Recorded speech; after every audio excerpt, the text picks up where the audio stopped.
বন্ধুরা, কেমন আছো তোমরা সবাই? আমাদের গল্পকথার নতুন একটি ভিডিওতে তোমাদেরকে জানাই অনেক স্বাগত।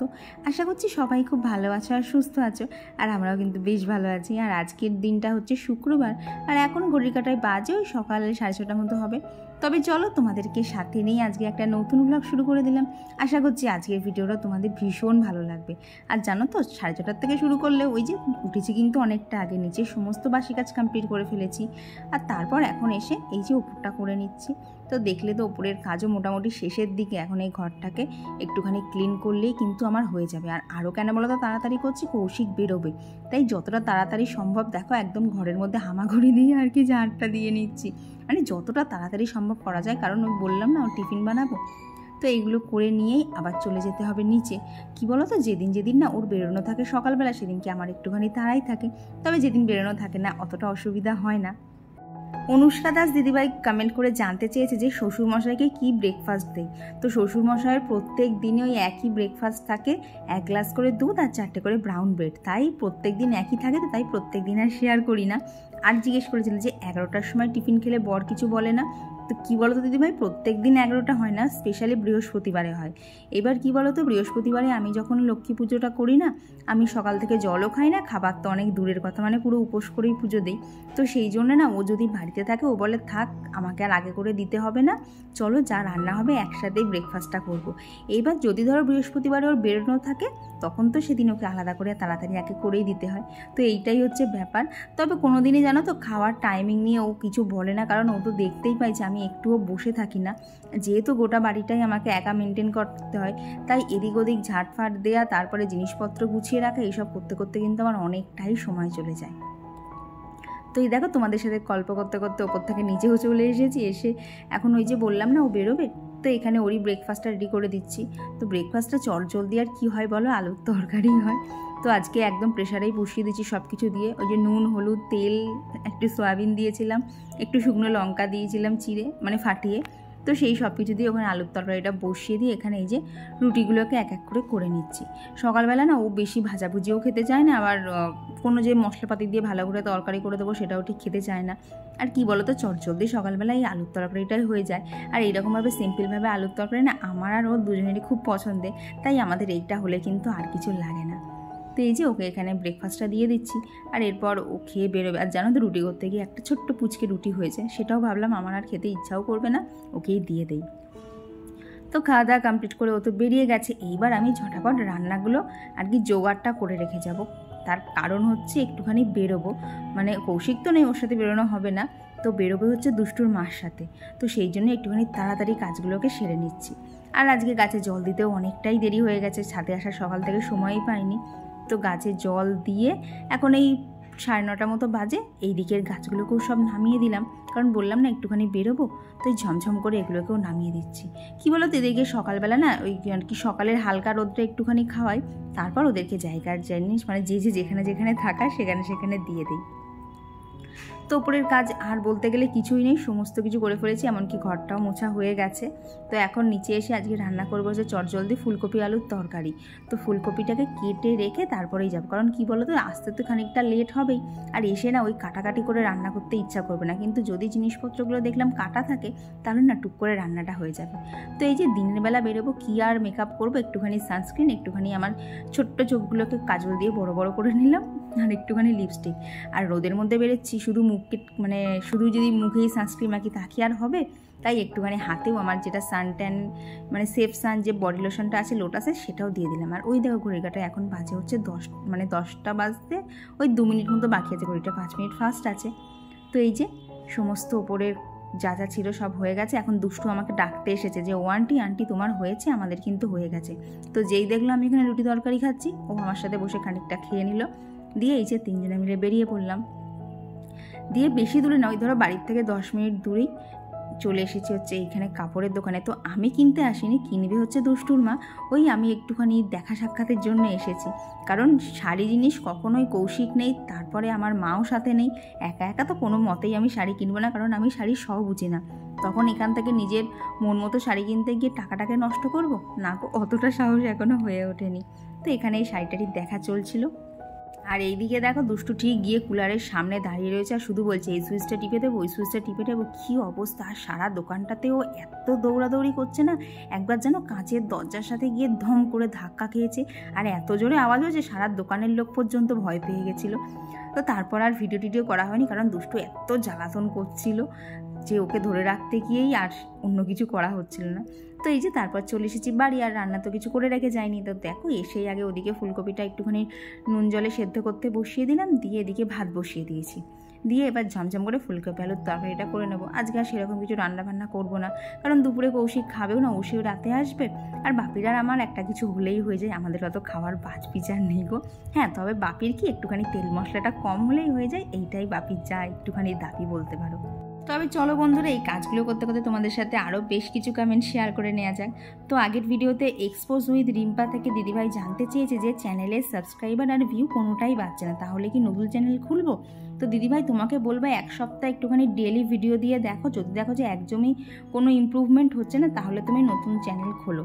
তবে কি বলো তো, আমি হট করে নতুন চ্যানেল খোলার সাজেশনটা দেইনি, তার কারণ হচ্ছে আমার চ্যানেলও কিন্তু রিচ ডাউন হয়ে গেছিলো। তারপরে ভিডিও দিতে দিতে দেখলাম একটা সময় আপ হয়েও গেছে, তো হট করে না আমি ঠিক চ্যানেলটাকে আগের চ্যানেলটা নষ্ট করে দিয়ে নতুন চ্যানেল খোলার না ঠিক পক্ষপাতী নই। আর কমেন্ট করেছিল হচ্ছে নীল কর্মকার, তৃষ্ণা পাত্র, ঋতুপর্ণা রয়, SK ক্রিয়েশন। আর কমেন্ট করেছিল হচ্ছে শাইনি গাঙ্গুলি দিদিভাই। তবে এই দিদিভাই মনে হয় আমার চ্যানেলের নতুন, কারণ দিদিভাই জিজ্ঞেস করেছে যে আমার বাড়িতে কে কে আছে। তো আমার বাড়িতে মেম্বার বলতে আমরা 3 জন, আমি, আমার হাজব্যান্ড আর আমার শ্বশুরমশাই। আর সুরভি মণ্ডল ঘোষ দিদিভাই লিখেছে যে জানো তোমার ভিডিও দেখে আমিও অনেকটা এনার্জি পাই, আমিও তোমার মতো করে সকালে উঠে তাড়াতাড়ি কাজ ছেড়ে নিজের জন্য অনেকটা সময় পাই। হ্যাঁ গো দিদিভাই, সকালবেলা যদি একটু তাড়াতাড়ি উঠে ঝমঝম করে সমস্ত কাজ করে ফেলে যায় না, নিজের জন্য দেখবে অনেকটা সময় পাওয়া যায়। আর কমেন্ট করেছিল হচ্ছে Rita lifestyle, Falguni Sarkar, Madhumita Mondal, life is strong, Dipa Das, Madhu SMB, Poush sunshine থেকে পৌশালী দিদিভাই, পু নন্দী, মৌস লাইফস্টাইল, সৌমি ব্যানার্জি, বর্ণালী মণ্ডল, আজমিরা বেগম, শ্রাবণী ব্যানার্জি, অনামিকা হাজরা, সায়নী গাঙ্গুলি 837, পায়েল 36, ঈশিতা দেবনাথ, টুম্পা ঘোষ, অনুপা দে। তো শ্বেতা চক্রবর্তী দিদিভাই আমাকে লিখেছে যে বৃহস্পতিবারে ঘর ঝাড়তে নেই। কী বলতো দিদিভাই, বৃহস্পতিবারে আমি ঝুলটুল তো কোনো দিনই ঝাড়ি না। এবার যেটুকু তুমি ডাস্টিংয়ের কাজ দেখো না, এটা আমি আলাদা করে যে ডাস্টিং করি তা না, এটা আমার বলতে পারো একটা ডেলি রুটিনেরই অন্তর্গত। আর যদি বলে যে ডাস্টিংয়ের কথা, এবার দেখো বৃহস্পতিবারেই কিন্তু আমাদের পক্ষে আমিও ছোটোর থেকে এটাই দেখে এসেছি, বৃহস্পতিবারেই মা ঠাকুর নামিয়ে ঠাকুরের সিংহাসনটা পুরো পরিষ্কার করে। সেদিক থেকে দেখতে গেলে ঠাকুরের জায়গা যদি পরিষ্কার করা যায়, তাহলে আমার মনে হয় নিজের ঘর বাড়ি একটুখানি পরিষ্কার রাখলে কিছু হবে, ক্ষতি হবে না। কারণ বৃহস্পতিবার লক্ষ্মীবার, সেখানে তো একদম ঘরদোর বাড়িঘর পরিষ্কার থাকলেই ভালো। আর আমি তো আর ওপরের দিকে কোনো ঝুল যাচ্ছি না, আমি জাস্ট হালকা হাতে ডাস্টিং করি। আর সিম্পল লাইফস্টাইল উইথ মনির থেকে আমাকে বলেছে যে তোমার ফার্নিচারগুলো খুব ভালো লাগে, তোমাদের ওখানে কাঠের আর দিদিদের ভাইদের ওখানে কাঠের প্রচুর দাম। আর দিদিভাই লিখেছে আমার ব্লগ না দেখলে দিদিভাইয়ের দিনটাই ভালো যায় না, দিদিভাইয়ের এত ভালো লাগে। থ্যাংক ইউ দিদিভাই। আর কমেন্ট করেছিল হচ্ছে পায়েল ভুক্তা, পুষ্পা জয়শ্বরী ব্লগ, সুপর্ণা চ্যাটার্জি, অঙ্কনা মাইতি। তো এই দেখো কমেন্ট পড়তে পড়তে আমার কিন্তু সমস্ত কাজ ওদিকে হয়ে গেছে। তারপর আমি আর বাপি খাবার নিয়ে খেয়েও নিয়েছি। এখন ওপরে চলে এলাম, এসে এই যে সকালে যে জানলাগুলো খোলা হয়েছিল সেগুলো জানো তো সারাদিন আর এদিকে সময় হয়ে ওঠেনি যে এসে একবার এক ফাঁকে বন্ধ করব। তো এইগুলো খাওয়া দাওয়া কমপ্লিট করেই বন্ধ করে নিলাম। আর এই গাছ কটাকে না জানো তো আমার নাড়াচাড়া করতে এত ভালো লাগছে যে মনের মধ্যে যে খারাপ লাগাগুলো থাকে না, জানো তো কিচ্ছু থাকছে না, গাছ কটাকে দেখলেই আমার মন ভালো হয়ে যাচ্ছে। আর তার সাথে তো আমার ছোট্ট ছোট্ট 2জন মাছ আছেই। তো এই দেখো এখন যে জামা কাপড়গুলো গোছাচ্ছি না, এগুলো প্রায় কালকের থেকে জমে আছে, সময় হয়ে উঠছে না। আর জানো তো সময়ের থেকেও বড় কথা, গরমের মধ্যে না একটানা কাজ করতে ভালোই লাগছে না। আর এই জন্য জানো তো মাঝে মধ্যে কিন্তু অনেকটা কাজ না জমেও যাচ্ছে। এই যে দুপুরের কাজটা সমস্ত কিছু কমপ্লিট হলো, এখন ঘরটায় ঢুকেছি। ঘরটার মধ্যে মনে হচ্ছে একদম লু বইছে, এত গরম লাগছে। 2খানা ফ্যান চললেও ঘাম কমছে না, কিন্তু বাধ্য হয়ে চুলটা আমার খুলে রাখতে হয়েছে। চুলটা এখনও এখানটা এতটা ভেজা। আবার বিকেলেও একটুখানি বাজারে যাব, কৌশিক ও আর কি ফেরার পথে ও ফিরবে, তখন আমি চলে যাব বাজারে। তো ওখানেও বেশ কিছু টুকিটাকি কেনার আছে। তো এখনও লম্বা শিডিউল আছে। চলো এখন আমি একটুখানি রেস্ট নিয়ে নিই, আবার পরে দেখা হচ্ছে।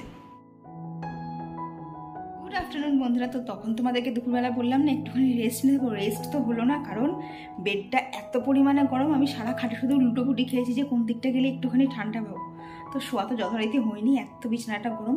তাই যখনই একটুখানি রোদটা কমেছে না, সবার আগে এইদিকে জানলা আর এদিকে জানলাকে খুলেছি। জানলা তো খুললাম, কোনো হাওয়ার সিন নেই, এত গরমে কষ্ট হচ্ছে, মানে কথা বলবো কি পুরো হাঁপাচ্ছি। তো কৌশিক প্রায় রান্নাঘাটের কাছাকাছি চলে এসেছে, আমাকে বলে দিল ফোন করে যে তুমি বেরিয়ে পড়ো। তো আমি এবার ব্যাগপত্র নিয়ে বেরোই। তো কি কিনবো না কিনবো, যদি বাজারে ভিডিও করা সম্ভব হয় অবশ্যই করবো, নাহলে বাড়ি এসে তোমাদের সাথে শেয়ার করে দেবো এখন কি আমরা একটা কী কেনাকাটা করেছি। চলো তাহলে আবার পরে দেখা হচ্ছে। আর এই যে টোটো করে আমি চলে এলাম হচ্ছে বাজারে। আর জানো তো এত গরম লাগছিল, কিচ্ছু ভিডিও করতে পারিনি। তো প্রথমেই চলে এসেছিলাম জুতোর দোকানে, ওর জন্য একটা শ্যু নিয়ে নিলাম আর কি, অফিস শ্যু। আর তারপরে যেহেতু কালকে শনিবার মায়ের মৃত্যুদিন, তো সেই জন্যে মায়ের গলায় তো মালা দিতেই হবে, তাই এখান থেকে একটুখানি ফুল মালা নিয়ে নিলাম। আর কিছু টুকিটাকি মুদিখানার জিনিসপত্র এইসবই টুকিটাকি কিনেছি। কিনে নিয়ে বাড়ি চলে এসেছি। এসে সন্ধে দিয়ে আর কি জানো তো গাও ধুতে হয়েছে, এত কষ্ট হচ্ছিল গরমে। তো এসে সন্ধে টন্ধে দিয়ে এই যে এখন চলে এসেছি ওপরে। এই গাছটাকে যে সেই সকালে নিচে নামিয়েছিলাম, ওদেরকে তো আর ওপরের দিকে তোলাই হয়নি, তাই সন্ধেবেলা ওদেরকে তুলে দিলাম। দিয়ে এই যে জায়গার গাছগুলো সব জায়গায় দিয়ে ওদেরকে হালকা করে ওপর থেকে একটু না জল স্প্রে করে দিচ্ছি। কারণ বলো যা তাপ পড়েছে, মানুষেরই কী পরিমাণে জল খেতে লাগছে, গাছগুলো বা কেন বাদ যাবে। আর তারপর এই যে দেখে বুঝতেই পারছো যে কিছুর একটা প্যাকিং চলছে। হ্যাঁ গো, একটা প্যাকিংই চলছে। কৌশিক যাবে হচ্ছে অফিসের কাজে বাংলাদেশ, তো সেই জন্যই ওর জন্য এখানে প্যাকিং করে দিচ্ছিলাম। আর জানো তো প্যাকিং করতে গিয়ে আমার একদম ভালো লাগছিল না, কারণ ও ঘুরতে যাবে আর এমনই একটা জায়গায় যাবে যেখানে আমি কোনোদিন যাইনি, পুরো একটা একটা অন্য জায়গায়, বাংলাদেশ, যেটা আমি এতদিন সবার ইউটিউবে বাংলাদেশটাকে দেখে এসেছি, সেই জায়গাটায় আমি যেতে পারছি না, ও চলে যাচ্ছে। জানো তো খুব রাগও হচ্ছিলো যে আমাকে একটু নিয়ে যেতে পারতো না। মানে এগুলো আমি নিজে বলছি, আমার নিজেরই হাসি পাচ্ছে, বাচ্চাদের মতো আবদার হয়ে যাচ্ছে। কিন্তু কি বলতো, ঘুরতে গেলে না মনে হয় ও যাচ্ছে আমি যেতে পারছি না, তখনই না মনটা খুব খারাপ হয়ে যায়। তো কী আর করা যাবে। আর জানো তো ব্যাগের মধ্যে একটা হ্যাঙ্গারও দিয়ে দিয়েছিলাম, কারণ তো হোটেলে থাকবে, কখন জামা কাপড় কী কাচবে কী কোথায় মেলবে, সেই জন্য একটা হ্যাঙ্গার ওকে প্যাক করে দিয়েছিলাম। তো এই যে ঘড়িতে এখন বাজে 11টা বাজতে 5, আর ফাইনালি আজকের মতো সমস্ত কাজ কমপ্লিট করেছি। আর দেখলে তো ওর জন্য প্যাকিং করে দিলাম, ও কালকে বাংলাদেশ যাবে, বেশি দিনের জন্য না, অল্প দিনের জন্যই, তাও যেতে তো পারছি, এটাই অনেক আমার। আর কি আমি বাড়ির মধ্যেই বসে থাকবো, এটাই হয় গো। ও যদি কোথাও এদিক ওদিক যায় না, আমার মনে হয় একটুখানি গিয়ে ঘুরে আসি।